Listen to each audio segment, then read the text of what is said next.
This is a how-to video on how to prepare a balance of balances. We will recall how to make a trial balance and its rules and exceptions.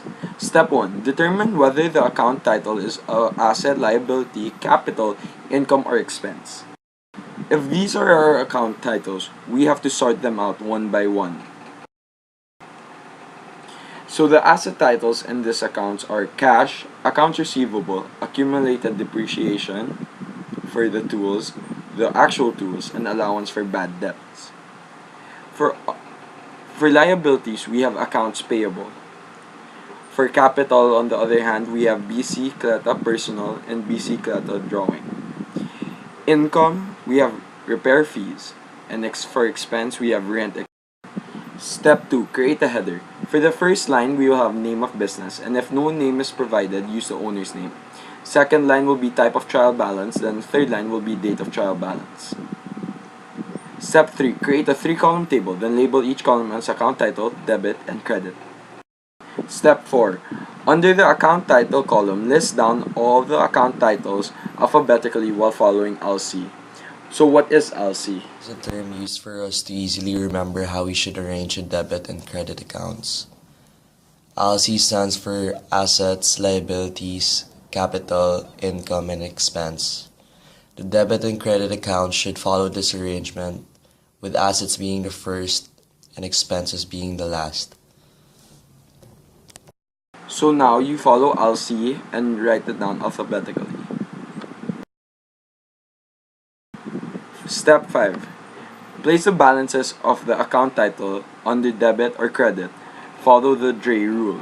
So what is the Dre rule? The accounting equations are: if it's debit, assets and expense go up, liability, capital, income go down. If it's credit, assets and expense go down, and liability, capital, income go up.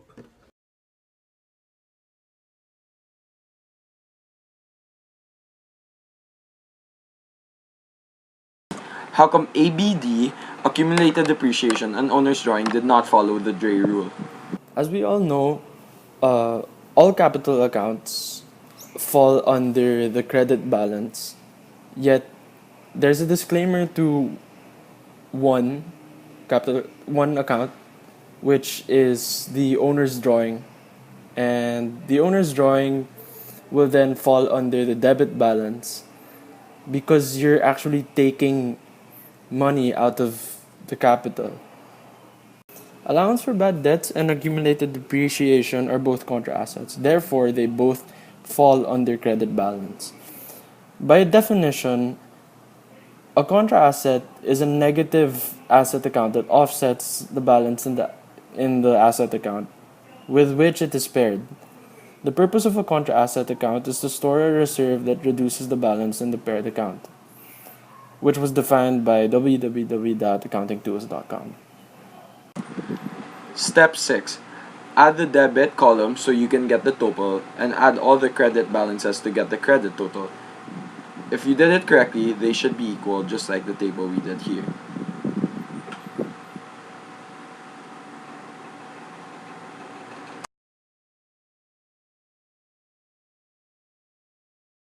A couple of mistakes you can make is inputting the wrong balance in the account title, or even not following the Dre rule.